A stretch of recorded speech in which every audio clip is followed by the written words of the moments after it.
የሚወዳትን ብቸኛ ሴት ልጁን አይኑ እያየ አሰቃይቶ ገደሉበት። ገዳዮቹን ግን ፍርድ ቤት በነጻ ሲለቃቸው አንድ በአንድ የልጁን ገዳዮች ሊበቀላቸው ወሰነ። ታሪኩም የሚጀምረው በአንድ ደስተኛ ቤተሰብ ውስጥ ዊሊያም የተባለን ጡረታ የወጣ ወታደር ከሚስቱ ጄን ጋር በመሆን የልጃቸውን ካት 16ኛ ዓመት ልደት ሲያከብሩ እያስመለከተን ነው። ልደቷንም አክብረው እንደጨረሱ ካት የቤዝቦል ተጫዋች መሆን ህልሟ እንደሆነ ስትናገር፣ ጄንና ዊሊያም ግን የመጀመሪያ ትኩረቷ ትምህርት ላይ መሆን እንዳለበት ይነግሯታል። በአንድ የተረገመሽ ቀንም ዊሊያም ካትን በመኪና ወደ ቤት እየወሰዳት እያለ ካት ምግብ ስለፈለገች መኪናውን በአቅራቢያቸው ወደሚገኝ ሱፐርማርኬት በማቆም ካትን መኪና ውስጥ እንድትጠብቀው ነግሯት ምግቡን ለመግዛት ይሄዳል። በድንገት ግን ማክስ የለበሱ የማፊያ አባላት ወደ ካት ይመጣሉ። ይህንን ተመልክታ በጣም የደነገጠችው ካት ከመኪናው ወጥታ ልትሮጥ ስትሞክር ዳኒ የተባለ የማፊያዎቹ አባል ካትን ይዛትና በጥፊ መጥቶ ይዘርራታል። በጣም የፈራችው ካት ሕይወቷን እንዲምሩላት ብትለምናቸውም የማፊያዎቹ መሪ ግን በጣም ጨካኝ ስለነበር ዳኒን ተኩሶ እንዲገላት ያዘዋል። ዳኒም ተኩሶ ካትን ይገላታል። የተኩሱ ድምፅ ሰምቶ የደነገጠው ዊሊያም ወደ ውጭ እየሮጠ ሲወጣ ማፊያዎቹ እንደሄዱና ባደረገው ነገር ደንግጦ ፈዞ የቆመው ዳኒን ይመለከተዋል። ዊሊያምም ጊዜ ሳያጠፋ ዳኒን ለመያዝ ሲሞክር ዳኒ ዊሊያምን ገፍትሮት ከቦታው ሊያመልጥ ሲል ፖሊሶቹ ቦታው ላይ ስለደረሱ አማራጭ የሌለው ዳኒ እጁን ይሰጣል። ዊሊያምም ጊዜ ሳያጠፋ የተተኮሰባትን ልጁን ይዞ ወደ ሆስፒታል ይሄዳል። ከትንሽ ቆይታም በኋላ ጄን ወደ ሆስፒታል ትመጣና እያለቀሰች ዶክተሩ ሚላቸውን መጠባበቅ ይጀምራሉ። ዶክተሩም ወደ እነሱ ይመጣና በሚያሳዝን ሁኔታ ልጃቸው እንዳልተረፈች ይነግራቸዋል። በልጃቸው ሞት ልባቸው የተሰበረው ዊሊያምና ሚስቱ ስቅስቅ ብለው ያለቅሳሉ። ልጃቸውንም ካት ከቀበሯት በኋላ ዊሊያም ፍትህን ለማግኘት ወደሚያውቃት ጠበቃ ይሄዳል። ዊሊያምም የተፈጠረውን ሲነግራት ጠበቃዋም ልጁ ስትገደል ቪዲዮም ሆነ ምስክር ስላልተገኘበት በዛ ከተባለ ዳኒ 5 ዓመት ጸባዩ ካስተካከለ ደግሞ በ3 ዓመት እንደሚፈታ ትነግረዋለች። ለልጁን ፍትህ እንደማያገኝ ያወቀው ዊሊያም ራሱ ዳኒን ለመበቀል ያቅዳል። የፍርድ ቤት ቀጠሮም ቀን ይደርስና ዳኒን እንደሚያውቀው ሲጠየቅ ዊሊያም ግን እንደማያውቀው በመናገር ይዋሻል። ይህንን የሰማው ፍርድ ቤቱም ዳኒን በነፃ ይለቁታል። የዳኒ ቤተሰቦች የሆኑት አባቱ ዶኒና ወንድሙ ሮሪ ከፍርድ ቤት ውጭ ይጠብቁታል። ወንድሙ ሮሪም ዳኒ ባደረገው ነገር እንደኮራበት ነግሮት ከአባታቸው ጋር በመኪና ይሄዳሉ። የዳኒ አባት የማፊያዎች መሪ ሲሆን ዳኒና ሮሪን እሱ አዟቸው ሰው እንደሚገሉ እናረዳለን። በደስታ ሲሳሳቁ የተመለከተው ዊሊያም ለልጁ ለመበቀል መኪናቸውን መከተል ይጀምራል። የዛን ቀን ምሽትም ዊሊያም መኪናውን ከክለብ ውጪ በማቆም ዳኒን ከክለብ እስኪወጣ ድረስ መጠበቅ ይጀምራል። ዳኒን እየጠበቀ እያለ ናይት ክለብ ውስጥ የምትሰራ ወጣት ሴት ወደሱ በመምጣት ልታማለው ብትሞክርም ዳኒ ግን እንደማይፈልጋት ነግሯት ያሰናብታታል። ሰዓታትም አለፉ። ዳኒ ግን ሳይወጣ ይቀራል። በስተመጨረሻም ዊሊያም ቦታውን ለቆ ሊሄድ ሲል ዳኒ ከክለቡ ይወጣል። ዊሊያምም ጊዜ ሳያጠፋ መኪናውን በማስነሳት ዳኒን ይገጨውና ከመኪናው ውስጥ የቤዝቦል ዱላን ይዞ ይወርዳል። ዳኒ የካት አባት እንደሆነ ሲመለከት ለሕይወቱ በመለመን ፋንታ ካት ላይ ማሾፍ ይጀምራል። በጣም የተናደደው ዊሊያም በያዘው ቤዝቦል ዱላ ዳኒን ቀጥቅጦ ከገደለው በኋላ በመኪናው ወደ ቤቱ ይሄዳል። ቆይ እስካሁን ድረስ ከቆያችሁማ ታሪኩ ተመችቷችኋል ማለት ነው።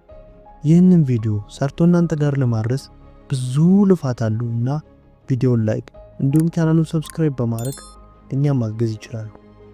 ወደ ታሪካችንም ስንመለስ ዊሊያም ወደ ቤቱ እንደደረሰ መረጃዎችን ከጠፋ በኋላ ወደ ሚስቱ ጄን ጋር በመሄድ አዝና እያለቀሰች ሲመለከታት አጽናንታት ወደ መኝታቸው ተያይዘው ይሄዳሉ። በሌላ በኩል የወንድሙን ሞት የሰማው ሮሪ የወንድሙን ገዳይ ፈልጎ እንደሚበቀለው ለአባቱ ቃል ይገባለታል። በቀጣዩ ቀንም መርማሪ ጄን ወደ እነ ዊሊያም ቤት መጥቶ ስለ ዳኒ ግድያ ነግሮት ትላንት ምሽት የት እንደነበረ ሲጠይቀው ዊሊያም በተረጋጋ መንፈስ ወቅ ሲያደርግ እንደነበር ይነግረዋል። መርማሪ ጄንም የሚያውቁት ነገር ካለና እርዳታ ከፈለጉ እንዲደውሉለት ነግሯቸው ይሄዳል። በነጋታውም ሮሪ ክለብ ውስጥ የነበሩ ሰዎችን ጥያቄ መጠየቅ ይጀምራል። ምሽት ላይ ዊሊያምን ልታማልል የመጣችው ሴት መረጃ እንዳላት በመናገር ወደ ሮሪ ትመጣለች። ሮሪም የዊሊያምን ፎቶ ሲያሳያት እሷም ፎቶውን ተመልክታ የዳኒ ገዳይ ዊሊያም እንደነበር ትነግረዋለች። ዊሊያም የካት አባት እንደነበር ሲመለከት በበቀል ምክንያት ወንድሙን እንደገደለበት ይረዳል። ይህን የተመለከተው ሮሪ ጊዜ ሳያጠፋ ጓደኛውን ይዞ ራሳቸውን ካስታጠቁ በኋላ ወደ ዊሊያም ይሄዳሉ። ዊሊያምንም አግኝተው ሽጉጥ ሲደቅኑበት ዊሊያም በፍጥነት የአንዱን ሽጉጥ ካስጣለ በኋላ ሁለቱንም ገፍትሯቸው ከመኪና ኋላ ይደበቃል። ሮሪና ጓደኛው ግን ተዘጋጅተውበት ስለመጡ ዊሊያምን ከተደበቀበት መኪና ወጥተው ከደበደቡት በኋላ ተኩሰው ሊገሉት ሲዘጋጁ የፖሊስ መኪና ድምፅ መሰማት ይጀምራል። እንደዘናጉ የተመለከተው ዊሊያም አጋጣሚውን በመጠቀም ባለ በሌላ አቅሙ የሮሪን ጓደኛ ሽጉጥ አስጥሎት አንገቱን ገጭቶ ይገለውና መሮጥ ይጀምራል። ሮሪ ደጋግሞ ቢተኩስም ዊሊያምን ግን ሳይመታው ይቀራል። አንድ አጋጣሚም ሆኖ ፖሊሶች በአካባቢው ይደርሳሉ። ይህን የተመለከተው ሮሪ ሽጉጡን በመደበቅ አካባቢውን ለቆ ይሄዳል። ዊሊያምን በፍጥነት ወደ መኪናው በመግባት ለሚስቱ ደውሎ በሩና መስኮቱን በመዝጋት እሱ እንድትጠብቁ ይነግራታል።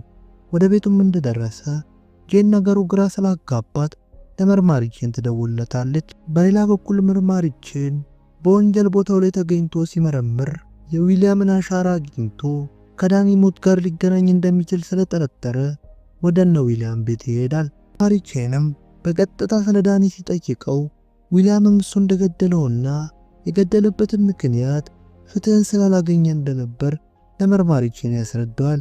መርማሪ ቼንም ሮሪና አባቱ ለበቀል ሊመጡ ስለሚችሉ ሁለት ፖሊሶችን እንዲጠብቁ አልቶላቸው ይሄዳል። የዛን ቀን ምሽትም ዊሊያምን ለብቻው ተቀምጦ ሲጠጣ የተመለከተችው ጄን ወደ እሱ መጥታ በጣም ስለተጨነቀች ምን እየተካሄደ እንደሆነ ትጠይቀዋለች። ዊሊያም መጀመሪያ ላይ ቢያቅማማም ጄን ግን ምንም ይፈጠር ምን ከሷ አጠገብ እንደምትቆም ስትነግረው ዊሊያም ዳኒን እሱ እንደገደለው ገልጾላት ምሽቱ ሲነጋ ወደ ቤተሰቦቿ እንድትሄድ እንደሚፈልግ ይነግራታል። ያን ምሽትም ውጪ የሚጠብቁትን ፖሊሶች አዘናግተው ሮሪና አባቱ ወደ እነ ዊሊያም ቤት ሰብረው ይገባሉ። ዊሊያምም ለጄን ደህንነት በጣም ተጨንቆ ስለነበር ጄንን ትተው እሱን የፈለጉትን ማድረግ እንደሚችሉ ቢነግራቸውም የሮሪ አባት ግን በጣም ጨካኝ ስለነበር ጄንን ግንባሯን ብሎ በጥይት ይደፋታል።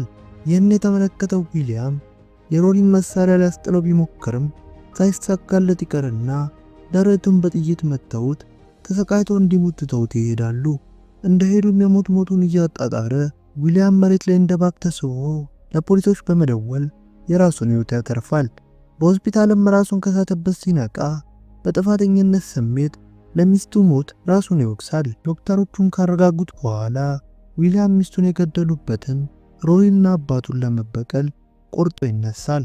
ዊሊያም የጽዳት ሰራተኛ ልብስ በመልበስ ከሆስፒታሉ ያመልጣል። ከባንክ አካውንቱም ብዙ ብሮችን ካወጣ በኋላ ወደ ሆቴሉ ይሄዳል።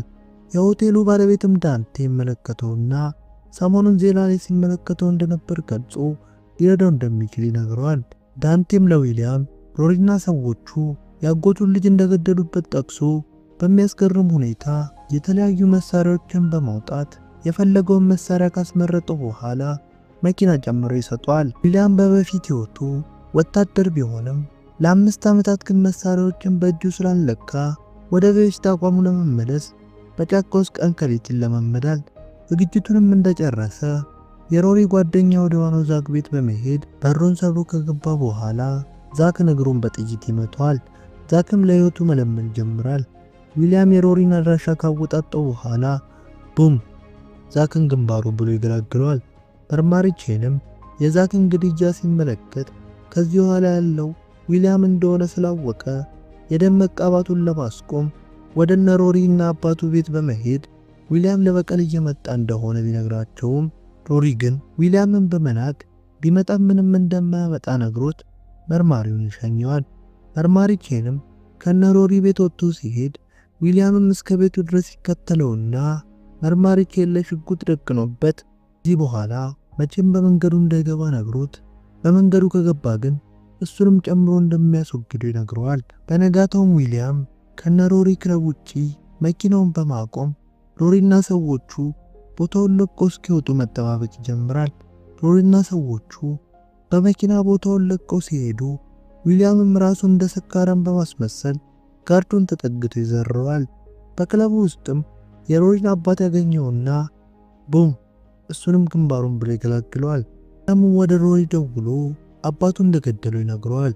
ሮሪም ወደ ክለቡ ሲመለስ የአባቱን ሬሳ ይመለከትና መናደድ ሲጀምር ዊሊያም ከተደበቀበት ወጥቶ ተኩስ ይከፍትባቸዋል። ነገር ግን ሮሪና ሰዎቹ ብዙ ስለነበሩ ለመሸሽ ይገደዳል።